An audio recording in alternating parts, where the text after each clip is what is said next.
have teenage multimillionaires flying around in their own jet planes. We have kids, the only asset they have is a 15-speed bicycle. For those of you that have done any research at all, on my website, we have teenage multimillionaires flying around in their own jet planes. And he's the one that had the 15-speed bicycle. That's why I use it a lot. He's not a teenager anymore. He's 21. If he were standing right here, Josh Kim. He's half Korean, half Caucasian. But the one thing that they all have in common is they're hungry. Hungry for a better life. Hungry for change. Hungry for the tough love their parents didn't give them. So is that what it needs? You have to be hungry. You need to feel the pain. Growth only comes through pain. For those that have read about being an athlete, no pain, no gain. It's the same in life.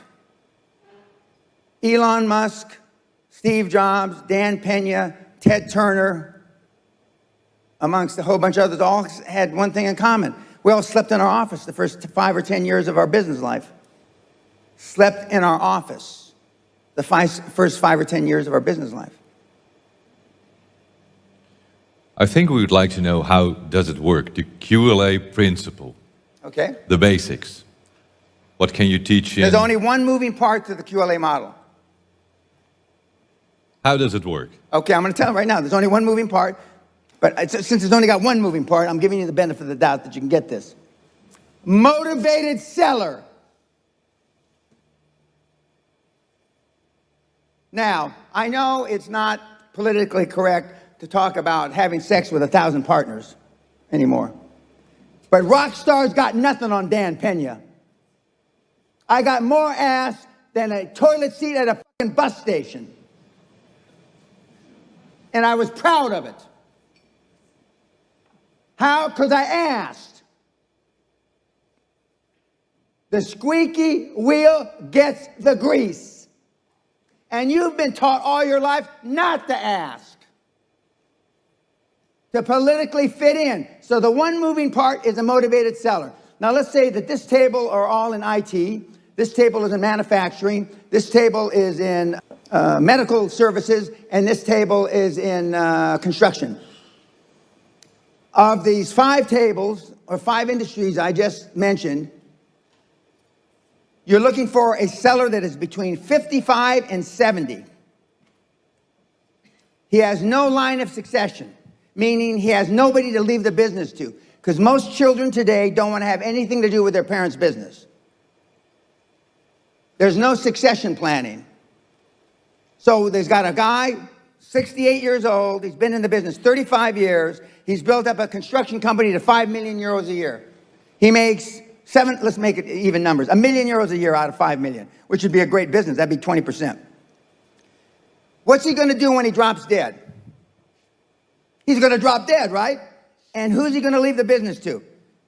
The hag he calls his wife. And what is she gonna do with the business? All nothing. She's hoping she dies before him, so she doesn't have to be stuck with the business. Do you want to be a person who fears failure, or do you want to be a person who loves success? Which one? So you're gonna have to pick today. And I'll tell you one thing. One is a failure, and one is a success. And if you love success, there is nothing that can stop you. All those negative things people say will mean nothing. They're gonna talk about how only 1% make it to the top. Big deal. Wanna know something else?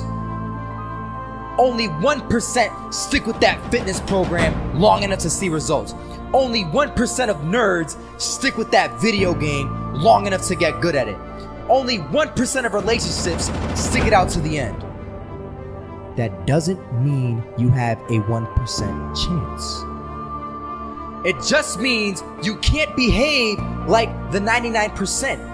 You'll have to do something better than giving up a month from now. Those are just numbers. You want to talk about numbers? Take a look around you and take a good look around you. Are you like 99% of the people around you? If you are, then you're in the wrong video, my friend. You have to love success just as much because that's what's gonna allow you to get up and go for it. Being scared to fail won't do anything. In fact, when you love success and you start going for it, guess what happens? You're gonna fail. You're gonna fail 10 times, 100 times, maybe even 1,000 times. But that's okay. Failure isn't permanent. Falling isn't permanent. You get right back up and keep going. And this time, you're gonna be stronger, wiser, and you'll be more driven than ever. And for every 10 failures, you'll land 1 success. You have to love success so much that you're willing to fail 10 times before you can succeed once. That's how a winner does it. I was walking down the street and I saw an old man. Had a hat, suspenders, and a cane. He was about 80 years old. This old man was barely walking. He could walk, but the cane helped a lot. He was struggling. So anyway, he was walking across the street and he ended up falling. So I went over to go help him. And he gets up, says thank you, and we introduced ourselves. Had a little conversation. Told me his name and I told him mine. His name was Robert, by the way. And right as he walked away, I told him, this is what I said. Robert, you should stay inside where it's safe, my friend. And Robert turns around and says to me, I love walking. And I love walking way more than I'm afraid of falling. So I asked him, well, what about your safety? Don't you want to live? And he told me this. These are the exact words he said. He said this. Solo, living means doing what you love to do. And if I have to fall here and there to do what I want to do in life, then so be it. And he just walked away. Never saw him again. That was it. But that statement really had me thinking. And it had me thinking hard because I learned something that day. That's when I realized the true key to success. You see, I always thought if I could just fear the act of failing, and if I fear it like crazy, I would succeed. Because I thought the fear would magically motivate me to get out there and start taking action.